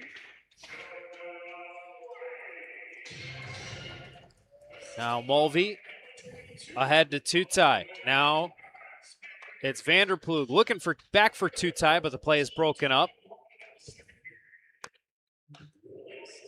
Now Tutai with it again. He shoots off the side of the goal. Lyston up the boards for Bryson Miller. Through the middle, it's out of the reach of Stokel. Less than 2 minutes to play here in the 2nd period. 2-0 Glenbrook South. Stokel rolled it ahead. Marr shot into the glove of Preston, who was right on top of that one. I want to go back to the goal from Weiss again. I love in hockey when a guy, it almost seems like gets rewarded. And we've talked about how well Weiss has played. He's been in the right place at the right time, just generating things for Glenbrook South. Finally gets a puck right on the doorstep, and he knows what to do with it. Kudos to him. He's played such an excellent game, both ends of the ice for the Titans, and now he comes away with a crucial 2nd goal. That was a hard-working goal. He was parked right in front where you need to be to find most of the goals. And like you said, he gets rewarded. It's great effort there. Here's Pinto trying to get through a couple. He does. Put it across. Poke just wide of the goal. Stanley might have got a piece of that. Great play there for the Titans. Nearly made it 3-0. I think it was Cosmeter right there on the doorstep. Has 2 assists. He was looking for a goal of his own. Great job to slide that one across, but the shot just went a little bit wide. Here's Hoffer moving in. Hoffer centered. Oh, what a save by Stanley. Yeah, Weiss almost had his 2nd goal of the period, but Stanley denied. Hoffer looking for another try, and Stanley covers it up. We're under a minute to go. 45.9 seconds to be exact remaining in this 2nd period, and we get another look here. Oh, he never got the shot off. Great chance there. And now we get another angle of that. Stanley did a good job to come over. But yeah, that was just deflected a little bit wide. Yeah, might have hit it off of Cosmeter's skate even. Now here's Vanderplug, sent it wide. Follow-up try by McCrulis, he couldn't get a stick on it. Turnaround shot, Stanley makes the save. He'll find the loose puck and cover and hold, and Titans, a little bit of blood in the water they're sensing. Yeah, Glenbrook South on paper, on track to win this game. They're 8-1 when leading after 2 periods, and Carmel yet to come back from a 2nd period deficit, 0-13, when they head into the third trailing. But on the flip side of things, you could say either of these teams are due for the other side of that statistic. It just really feels like the next goal is going to be extremely important. Yeah, Carmel needs to make sure they go into the break down 2 or less. If this gets to 3 in the last 30 seconds, I could see the air coming out of the sails for the Corsairs. They come up with the puck and clear to center, down to 15 seconds remaining in the period. Vanderplug trying to squeeze past the check, couldn't get by DiNapoli. Now Vanderplug with it again. He's pushed to the ice. Chance for McCrulis, and he shot it wide. I think that would have not counted. I agree. Had it gone in as the horn had sounded. But a chance from out of nowhere for Teddy McCrulis, and he's just unable to cash in. We are going to take a quick break here at the end of 2 periods. It's Glenbrook South 2 and Carmel nothing here on Marquee Sports Network.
And there he is, our special guest for this week's episode of the Scholastic Sit Down, Glenbrook South's Blake Hoffer. Blake, welcome to the podcast. Thank you guys for having me. Of course, I want to start with this. Last year you were the SHL MVP, you were the points champion as well. How did it feel to receive those honors as a junior and knowing that you still have an entire season ahead? Um, it was pretty cool. I think, especially only being my second year on the team, I think it was my sophomore year was pretty cool to grow behind Zach Freemuth, who also got most of those awards, and I feel like it was cool, but it also didn't come from just me. I think everyone on my line and on my team played a key role in that, and I wouldn't have done that without any of them. I got two questions here. First off, just I think that is the coolest backdrop that we have seen out of any guest we've had on this podcast. I mean, you don't gotta take 10 minutes, but I mean, give a little bit of the background on how that all came together. Yeah, so this is my dad's office. He's grown up around the game of baseball. He's a huge Chicago sports fan. He's been Cubs season ticket holder for probably I think over 40 years. And yeah, his tickets got passed down to him, and growing up, he always went to the minor league spring training games and stuff like that. And some of these balls are pretty valuable. I know there's a Bryce Harper rookie one some here, but yeah, he goes around and collect them. He used to be a writer for Baseball America, so I kind of grew up around baseball growing up. But yeah, Yeah, and actually, segueing right into that, you're of course a great dual sport athlete. You're a Division One commit for baseball. Do you feel like there's any versatilities between the two sports to whereas you can carry the, talents from one sport to another and be great in both because you are? yeah, I feel like hockey really helps you with baseball actually, and some people may be like, oh, it doesn't really help you, but the biggest part in pitching is using your legs. And I feel like some people think it's like how strong your arms are, but it's really the opposite. It's based on how much you can use your legs and your lower body to help generate that force. And just skating and all of that, it really takes a toll on your legs and it makes them a lot stronger, quicker, and faster. So, yeah, most of the time when I come back from a long summer of baseball and I get going to hockey, my legs are always pretty out of shape and stuff. So it's good conditioning, not only for like endurance and stuff, but it helps make my legs stronger and helps me throw harder on the mound. While we're on the topic, real quick, I gotta ask, did you stay up for the 18-inning game last Oh my night in the gosh. World Series? I've went to bed in the 11th. I know my dad was trying to stay up, and I don't think he ended up doing it. But yeah, I woke up this morning and asked my Alexa right away, and I saw that, and I was like, wow. Yeah, Yeah. incredible stuff. But you mentioned it earlier. This is your third year playing on the varsity team. You started as a sophomore, now you're a senior. Obviously, some players around you and on other teams have stayed the same, but have you noticed any kind of difference as the years have gone on in the whether it's the level of skill or just the play style in the SHL? Um, I would say my sophomore year is definitely more physical. And I think as the years gone on, it's kind of became more of a strategic game. My sophomore year, I didn't really, I mean, we did it, but we didn't really pay that much attention to matching lines and kind of focusing in on a couple guys on the other team. But I feel like this year in the past couple of years has just been like trying to find the right matchup versus the right line versus the right player. And I feel like that's is what's going to win you games. And I feel like teams that do that against us well, they exploit you and they figure out how to get you off your game. And I mean, I can think of York did it pretty well to us last week, and we had like 15 shots. We had no offense against them. So I think it's really about matchup, and I think it doesn't really matter how skilled the team is. Any team can win in any aspect of this league, and I feel like that's kind of underlooked. That like I don't care if you're last or first place, they're gonna come in, and if they play you well and they match you up well, they're gonna win.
From the Allstate Arena, we are just about ready to go for the third period between Glenbrook South and Carmel. GBS with a 2-0 lead after 2 periods. We've got Dylan Ward standing by on the GBS bench with head coach Jimmy Philbin. Thanks, guys. Well, Coach, 70 total shots in the game already, 38-32 in favor of you guys. Thomas Preston has looked sharp, but so is the opposing goaltender, Stanley. What is your outlook here on the third period? All right, I think we got to play a better defense in our zone, prevent them from coming in. You know, they're making some nice plays coming into our zone. Tighten that up, and then we got to bury our chances. We've had so many opportunities, especially second period, to be burying pucks. I think we get too pretty sometimes, trying to go side to side when it's not there. Need to get more pucks to the net, bury the rebounds if they're there, or the net's wide open. Sounds good. Thank you, Coach. Guys, back to you. That's Dylan Ward. Chris Dubiel here with you alongside Anthony Pasquale. And I want to touch on something that Coach Philbin said in just a second. But before we get started with the third period, it's time to remind you that the third period of all SHL Network games is brought to you by Glenbrook North Hockey Club. The winners win in the third period. Thank you to GBN Hockey for sponsoring the third period. And Jim Philbin, he wants his team to put more pucks on net. They've got plenty on net so far, but I think it's a stylistic thing that maybe the coach is asking for from his team. Yeah, and then that whole second part of the point was, we know we're going to get shots on net. It's time to bury them. Like, just putting up shots off the pad or shots off the chest, like, sure, it's good to build that advantage and throw pucks on net, but at some point, you got to bury these pucks. And with the chances that they've had, they probably feel like they should have 4 or 5 or maybe 6 goals by now. So expect them to keep on the intensity. I think the break came at a perfect time for Carmel. They looked like they were running out of gas late in that second period. It felt like GBS's pressure was really starting to mount. So for Carmel, they were able to regroup. Let's see if they can keep that intensity up and maybe scratch one across here. Otherwise, GBS might run away with it. Yeah, Mason Stanley gets a lot of credit for GBS being unable to bury pucks. We'll see what the third period has in store for us as we are back underway here at the Allstate Arena, part of the Chicago Wolves Local Hockey Showcase. It is the Scholastic Hockey League for a high school matchup between these two teams. Third meeting of this season between the two. GBS is going for the season sweep as they get the puck into the offensive zone. Tutai trying to center. That's broken up. Now Stokel's got it. 2-on-2 the other way. Stokel around one. And then had a stick lifted. Has to force the puck down low. McCrulis with it. He'll flip it back near side. This is going to be held in by Marr. Long shot. Stick save Preston. And the rebound corralled by Will Fagan. And that's 71 shots now. What did you say was the previous high in an SHL game this year? 73? 74, I believe, is what we were fed by Sam Schwartz. Okay, so we're looking for 75. 79. 79, okay. Got the text pulled up right now. We all had a different number in the 70s, Hey, but Anthony, we got we it. were 0 for 2 there. Yeah, well, still, we're closing in on that number very early in the third period. Here's a chance for Hoffer. Right in! Tried to tuck it home with the backhand and just couldn't get it by Stanley. What a stop on a gorgeous move by Hoffer. There's 72. Hoffer, breakout pass to Weiss. He's got the second goal. Weiss ahead to Cosmeter. A couple of points in this one. He's Such a good pressured by skater. a couple. Now Cosmeter, very fluid. Moves his feet well while handling the puck. Shoots it, and a save is made by Stanley. Cosmeter looked like he was scanning to make a pass there, and then he just let it fly. And I think it might have at least slightly surprised Mason Stanley. Yeah, I think that's part of what makes Cosmeter so dangerous is that he's a pass-first scoring threat. And we see these types of players.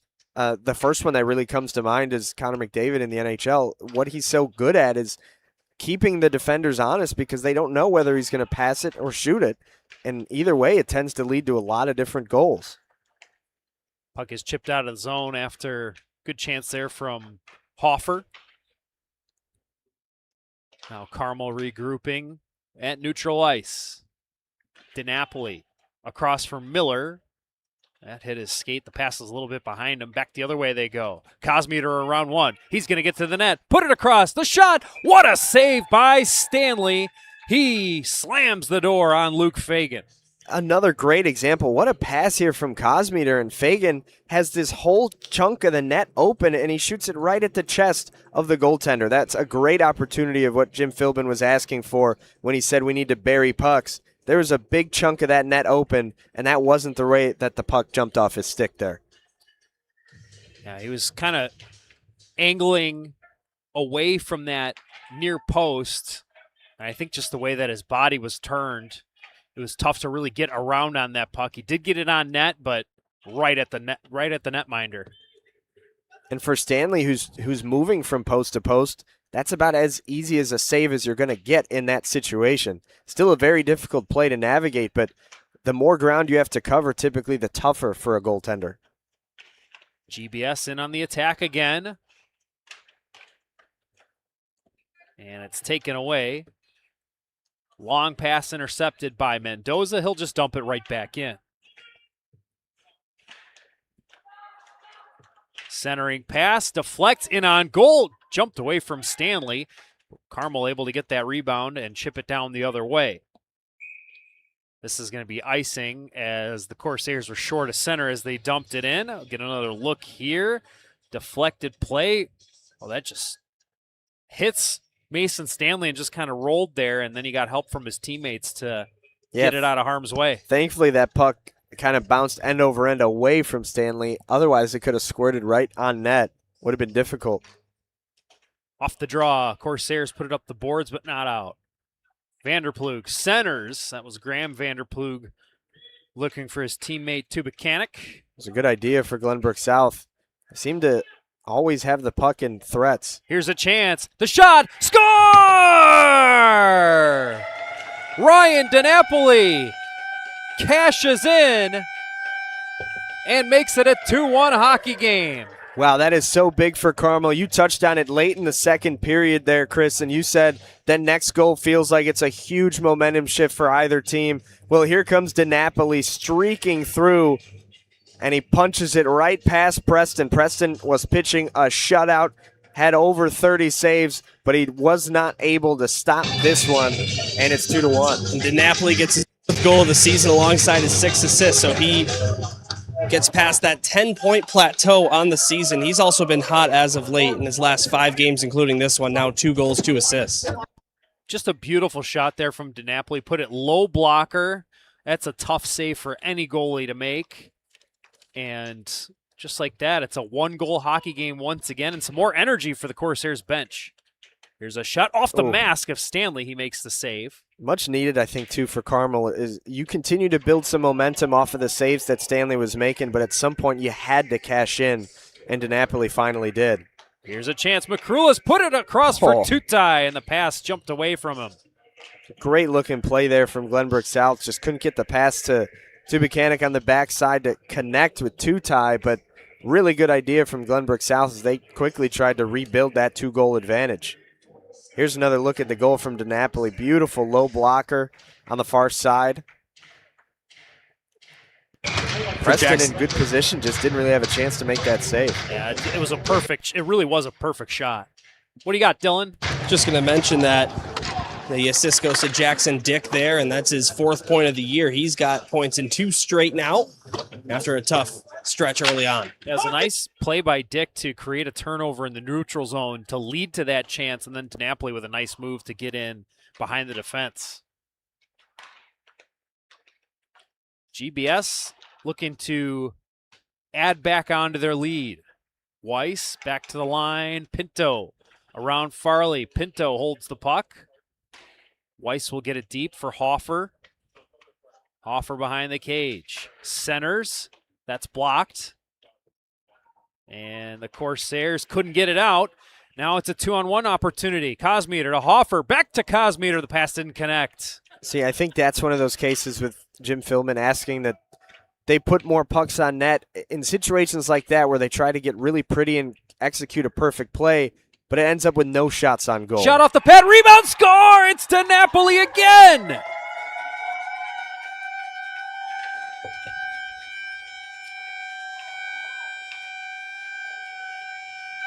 Ryan DiNapoli with his second of the game in just a couple minutes' time has tied this game at 2. Wow. I mean, you can't forecast a better start to a period for Carmel. Here's a look at the bench. Look at how excited they get when that puck comes across the line. We mentioned they only have 12 skaters. Ryan DiNapoli doing the work of about 17 of them in this period. 2 quick goals has this game tied at 2 apiece. Glenbrook South stunned. They use a timeout. And you were just talking about it, Anthony, how Jim Philbin wanted his team to be a little bit less cute, a little less east-west when they had the puck in the offensive zone and work for the grittier type of goals, create more shots on net and more rebounds with traffic in front. Absolutely. And that's what Carmel just went and did the other way. They threw the puck at Thomas Preston and went off the pad. The rebound came free to DiNapoli, and he was there in a prime position to bury that puck. Carmel with 2 goals on 3 shots to begin that period. The only one that was stopped was that rebound that helped set up the goals you mentioned. Ryan DiNapoli very vocal during that Glenbrook South timeout, telling his team, this is our game now. Our game to lose, our game to win. Just keep it simple and play how we have been. Off the draw, here's a chance. What a save made by Stanley on Tutai, who is right in front of the net. Yeah, Stanley continuing to stand on his head, but this play is more of what Jim Philbin's looking for. Throw the puck on net with some force. The last time it was Cosmeter and Hoffer in alone doing, a kind of give and go. Those are 2 of your best players. One of them taking a shot at the net is always something you want if you're Glenbrook South, and instead it turned into a goal on the other end. Here's Vanderplug looking to center off a skate. We got a tie hockey game with less than 11 minutes left. Again, this Carmel team does not look like a 2-14 club. Now Fagan gets the line and dumps it in.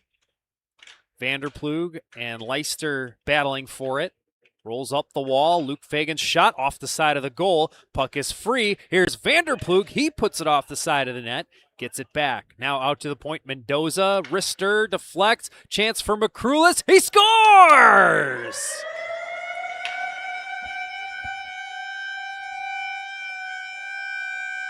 Teddy McCrulis able to settle a bouncing puck right in front of the net. And he exhibits some incredible patience to wait out the goaltender and put it upstairs, and GBS back in front. Yeah, what a job from McCrulis. We were talking about all the momentum being with the Corsairs. Well, he just snatched it right back for the Titans, and there was the 80th shot on goal of today's contest. So now this game has featured more shots than any other league contest this year in the SHL. We still got 10 minutes to go. Sure enough, the record-breaking shot was a goal. And Teddy McCrulis, the sophomore, has been such a key player for the Titans. Made the jump up from Varsity 2 last year as a freshman and has fit right in with this Varsity 1 squad. Puck in the Carmel zone as they'll look to answer back. Turnover here to Boris. Zach Boris in behind the net. Looking to center. That's picked off by Dick, and he rolls it ahead to Stokel. Stokel trying to shoot. He's defended well by Fagan. Follow-up try sent wide. GBS will get it out. Ventura had it taken away. Both teams kind of throwing the puck around at neutral ice now, trying to make something happen. Dumped down there by Carmel. No icing on the play. 9:20 to go. So even though Carmel surrenders the lead once again, there's still plenty of time left. Now Hoffer's got it. Out to the point. Fagan. He'll go cross corner for Weiss. Put it up the boards, but picked off there by DiNapoli, and he cleared it. Gornick for DiNapoli. Trying to get around a check, but a good play there by Will Fagan. Now 2-on-1. Here's Hoffer. with Cosmeter. Hoffer shoots, save, rebound, and Hoffer couldn't tuck it home. Put it out in front, and a save by Stanley as he denies Cosmeter, and then that comes loose. I mean, you could just see when Hoffer has the puck here how much attention he gets. A great shot, created a rebound too, and then when it came back on the other side, I thought Glenbrook South was going to have a great chance to punch it home. The net ends up coming dislodged. You see Cosmeter waiting for it. But right then the net comes dislodged, and even if the shot crossed the goal line, the whistle blew before it had a chance. Cosmeter walking in, put it in front, they score! What a goal! That one crossed the goal line. Oh, and Cosmeter set it up beautifully once again, and there's the reigning SHL leading scorer punching one through. Blake Hoffer makes no mistake and buries a sweet dish from Cosmeter to make it 4-2. That was right on the money. And what's that now, 15 assists for Owen Cosmeter? Got 3 in this game. It's his third tonight. So that'll make it 16 assists on the season. And he was second in assists in the league coming into this one. I assume that 3 spot will put him close to that top mark. Something about playing this Carmel team, guys. First time they played, Cosmeter had 2 goals, 2 assists. And here tonight, 3 assists. Now Carmel's got to answer back in a hurry as we're down to 8 minutes, and now it's a 2-goal game once again. Here's Hoffer, 1 against 3. Hoffer will shoot, and a save by Stanley. He'll cover up the rebound and get a whistle. Yeah, Hoffer, it seems like he kind of smells blood in the water right now. Knows that there's a chance to really stretch this deficit for Carmel and just continue to throw pucks on net. He's such a gifted goal scorer. Just notched his 10th goal of the season a moment ago, and he's hungry for more. Face off inside the Carmel zone. And McCrulis has got it. Near side corner. Gave it to Vanderplug along the goal line. Tried a backhander, and it's fought off by Stanley. Might have got that with the mask. That was the 50th shot on goal, guys, for Glenbrook South. The offensive onslaught continues. Now Carmel's got the puck. Centering pass. Here's the shot. Miller, rebound chance. DiNapoli for the hat trick, and he's stopped. Good save there by Preston, What an sprawling effort. out.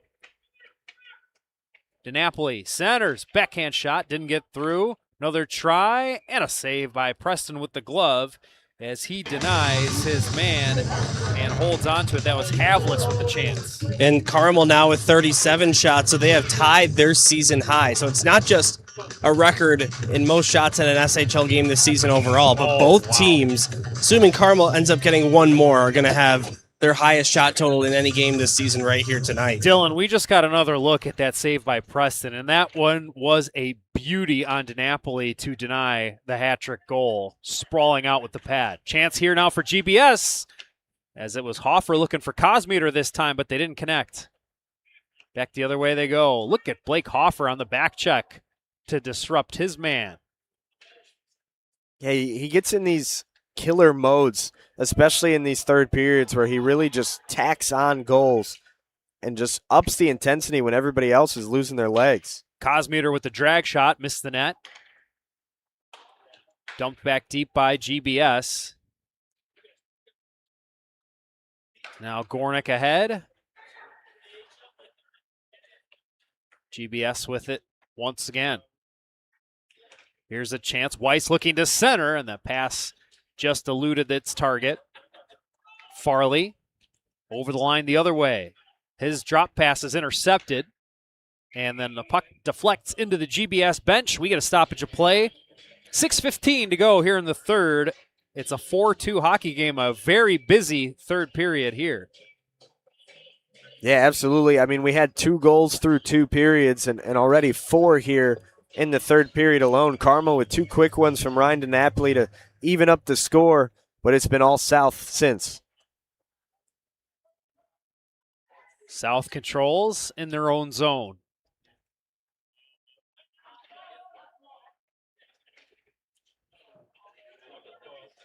Mendoza weaving through the middle of the ice, and they go offside as the puck was bobbled right at the blue line before they could get that zone entry.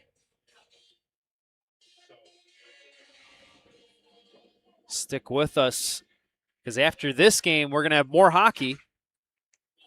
York taking on the current number 1 in the state, St. Viator Lions, right here at the All-State and on Marquee and the SHL Network.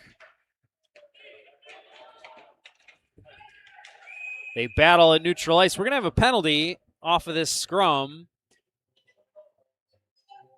Looks like the signal is going to be a high stick. And Carmel is going to be shorthanded. I think that's Lyston heading to the box for the Corsairs. Carmel technically 1 for 1 on the kill, but that was just a 5-second stretch of a Titan power play. So this will be their first real test on the penalty kill in a game that they're already behind the 8 ball in here with under 6 minutes to go.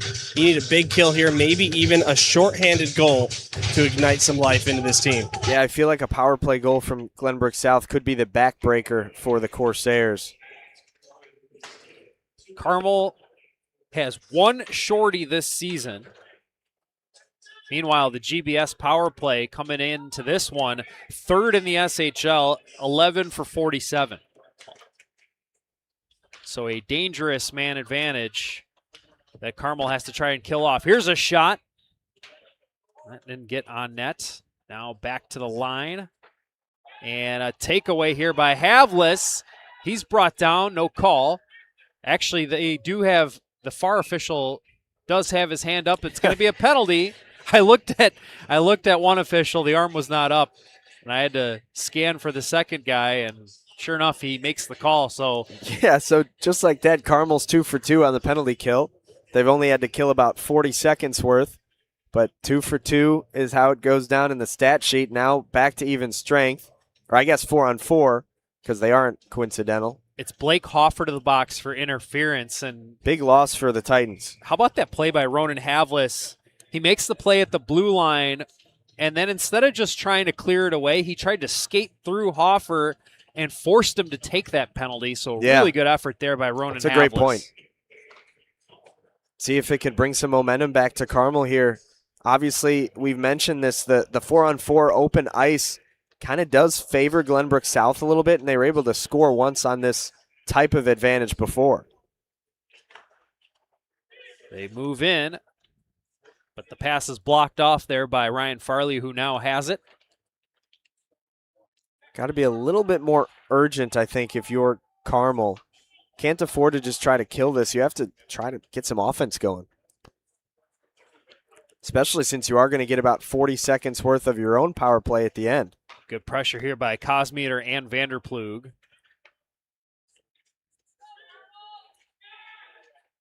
An errant pass allows Carmel to go to the other way. Here's a long shot, steered aside by Preston. Will Fagan will settle it down. That's more of what you need out of Carmel, though. Continue to drive, get on the O zone. McCrulis carries the puck in deep, sweeps it back for Kosmeter. Now Asher Vanderplug fanned on the shot. And it deflects in front and covered up by Stanley. He'll hold for the whistle. 3:43 to go and 6 seconds left on Lyston's penalty. And it'll be a short power play for Carmel once Lyston's out of the box. You almost wonder if they're going to pull their goaltender earlier than you might expect and get a 6-on-4 advantage. Here's a shot, missed the net. It's a good point. Stokel. We'll see if they do. Doesn't look like Eberhard is making that motion yet, but we'll keep an eye on it. Stokel lost an edge and goes down hard to the end boards, and that allows GBS to get it and clear it all the way down. This is the power play now for Carmel. 20 seconds to go on the advantage. Both teams might end up 2 for 2 on the kill. Now Havlis with it. Fumbled the puck, so he had to just dump it, and that allows GBS to try and clear, but it's picked off by Farley. He shoots, and that's blocked. Loose puck in the slot. Carried out of there. The penalty is over. Hoffer's out of the box. We're at 5-on-5. McCrulis moving in. Put it across. Here's the shot. Never got through. Great sliding diving block effort there. I think it was DiNapoli. Yes, it was. Making an impact on both sides. GBS still trying to make a scoring chance. Good effort there to take it away. And who but number 9 on Carmel. Centering pass. Missed the target. Puck bouncing around. You're starting to see some of the fatigue set in for everybody on the ice. Mm-hmm. Those puck touches aren't as clean as we saw earlier in the game. We're down to the final 2 minutes and 15 seconds. Puck is pinned up against the end boards behind the GBS net. Dug out of there by Vanderplug. Put it ahead to Cosmeter.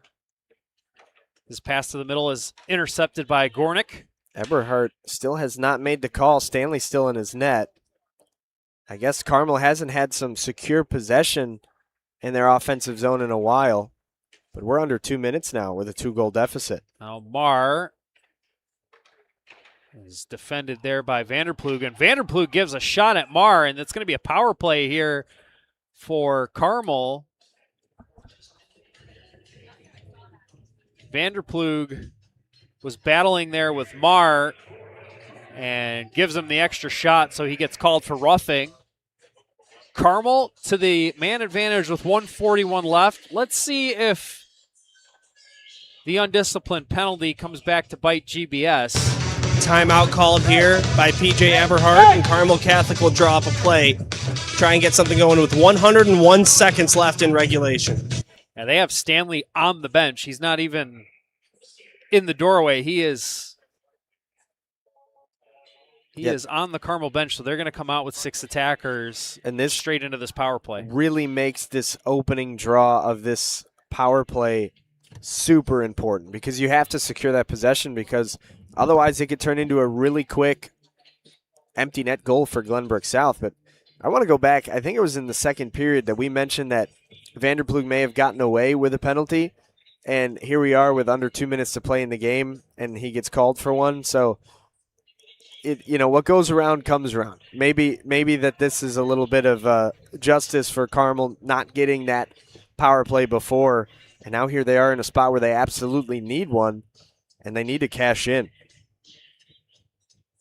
We mentioned they do have the 4th best unit in the SHL. I think 13 for 59 was the number before the game. I guess technically that's 13 for 61 now, as they're 0 for 2 today. But that's only going to improve, Anthony. Sorry, with 2-man advantage here. Of course, the empty net, Glenbrook South can clear this at will. Try and shoot for that empty net. They will not be called for an icing here. And they're going to go for it, too, just based on how this game has gone and how GBS just loves to take any opportunity they can to score a goal. Once they get that puck, they're gonna be thinking empty netter. Here's the draw. GBS wins it. They try to reverse it around the boards. Havlis trying to keep it in. Could not, but Carmel regains possession in the neutral zone. Stokel knocked down. They wanted a call, won't get one. Got to move. Still need 2 goals. Dumped in by Carmel. Farley on the boards. Got some help. Stokel centered it. Oh, what a save by Preston. Now back the other way. Cosmeter for the empty net. A diving block by DiNapoli. Cosmeter again. That's through the crease and wide. Hoffer threw it on net. Couldn't get it to the empty cage. Another shot. Blocked away. Cosmeter looking to wrap it in. Now Hoffer. His shot blocked. Carmel hanging on by a thread here. I can't believe. This is just insane effort here from Carmel. No icing here, as it was GBS who threw it all the way back down to their own end. They'll go for the long empty netter. That'll bounce wide. Here's a shot from Hoffer. Missed the net. But we're down to 26 seconds. Here's Gornick. His pass blocked. Rolled to the corner. Fired around to the other side for Blake Hoffer. Racing for the puck. And Hoffer shoots. And finally, he scores. GBS gets the elusive empty netter to make it a 5-2 game with 10 seconds left. And they are well on their way to sweeping the season series between these two teams. Yeah. Hoffer worked his tail off to get that empty netter. I've never seen anybody work harder for an empty net goal, but eventually he cashes in. That's now back-to-back games for Blake Hoffer with 2 goals, so he stands at 11 now on the season. Came into last Sunday's game against Loyola at just 7, so quickly back up to 11 as he continues to climb up the point ranks in the SHL and gives Glenbrook South that 3-goal lead that they should ride to a victory. It was a good battle all afternoon, but GBS is going to come out on top as there is the final horn. Ending the game, it's Glenbrook South 5 and the Carmel Corsairs 2. We saw a heck of a fight from the Corsairs here, trailing by 2 in the third period. They get the score tied at 2, but Jim Philbin calls the timeout, and all of a sudden GBS comes back with a roar, and they are able to put in 3 to finish off the victory in the season series with a 5-2 win. And it was all the usual suspects for GBS. You had Cosmeter, you had Vanderplug, you had Hoffer, all of those guys scoring today, and it results in a big win for the Titans as they improve to 10-7-2 with 22 points on the season here in the SHL.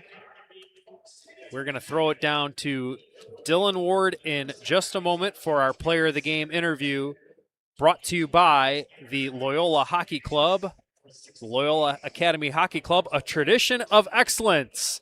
Dylan, take it away. Thanks, guys. I'm here with Blake Hoffer. You scored 2 goals here in this one.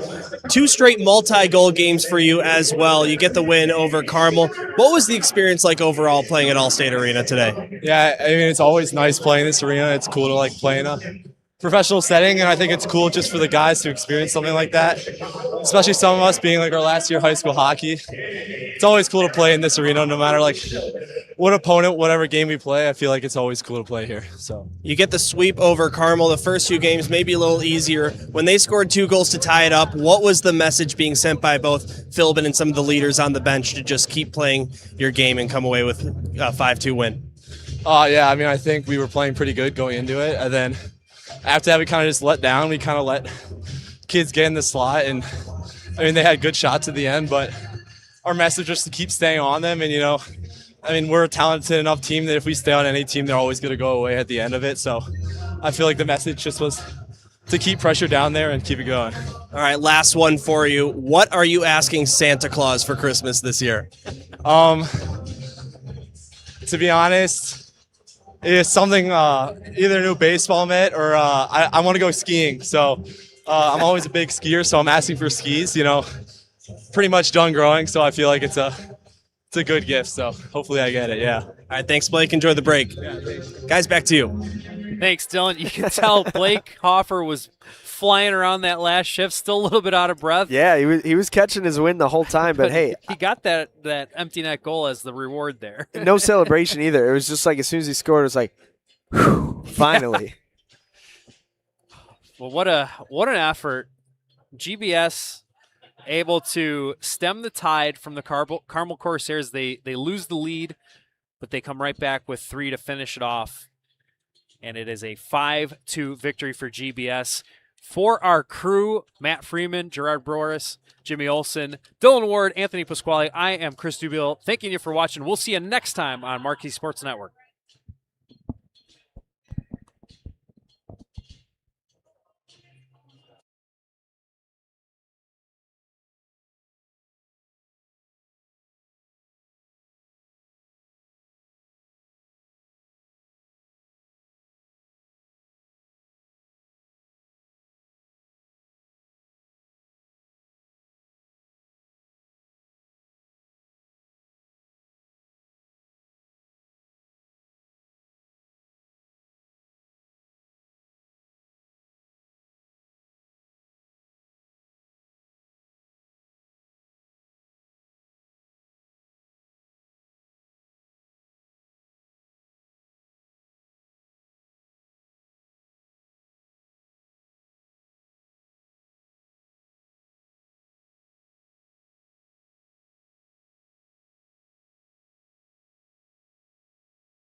Chris Dubiel, Anthony Pasquale back here at Allstate Arena. Just to wrap things up between GBS and Carmel, Glenbrook South, we saw after surrendering 2 third-period goals, they take the timeout, they come back, they win the game, and we really saw their top players look dominant in those final minutes of the game. Yeah, I think that's something that really shines with Glenbrook South, and it kind of has year over year. I remember Zach Freemuth a couple years ago, Hoffer last year, Hoffer obviously again this year, Vander Plug, Cosmeter, all their big boppers, whenever they need them, always seem to cash in, whether it's a big centering pass like we saw from Cosmeter. We saw Hoffer get involved on the score sheet, and then can't go without mentioning Thomas Preston, who saved a whole slew of shots, only allowed 2 that were pretty much back-to-back chances from DiNapoli, and he was excellent in that. And I think for Jim Philbin to have those veterans that he can rely on to be like, we need a goal, we need a stop, we need a great pass, we need a great shift, we've got our guys, I think that's what makes this team so dangerous. And Carmel, they were hanging on all day, full team effort, but we've got to mention how well Mason Stanley played today, 100%. keeping his team in the game. And then Ryan DiNapoli, what a third period, 2 goals. He was diving all over the place to block pucks. Just a great effort to keep his team in the fight. And they had GBS on the ropes there. Forced Jim Philbin to call the timeout, but the Titans, with their talent, they were able to shine through at the end. They righted the ship. They scored 3 quick ones, and they are off for the rest of the break with a victory. Just a huge one for them as we kind of start to look towards the holidays, and then it'll be the final stretch of the season here in high school hockey. The month of January is pretty much the final push for the playoffs, not only for your league but also for state. So it's going to be a great time. Absolutely, and no doubt have to give our flowers to Mason Stanley. He was excellent in net. It's not too often that you're singing a goaltender's praises and a loss with 5 goals allowed, or I guess 4 technically since one was an open netter, but he faced over 50 shots. Like his save percentage is today. Massive, and he made some saves that kept this game from getting out of hand. So kudos to him. I think he would certainly be one of the stars of the game today. No doubt about it. At least if I'm picking him, I'm putting him in there. Me too, 100%. So we'll wrap things up here. We want to thank Dylan Ward, who did a fantastic job as our rinkside reporter today. Anthony, great analysis all afternoon. Our technical team, Matt Freeman, Gerard Boris, Jimmy the Wiz Olson, our producer, as always, doing a fantastic job here for the SHL Network and for Marquee Sports Network. Thanks again to Marquee and the Wolves for making this happen and allowing us to showcase local high school hockey live on the air.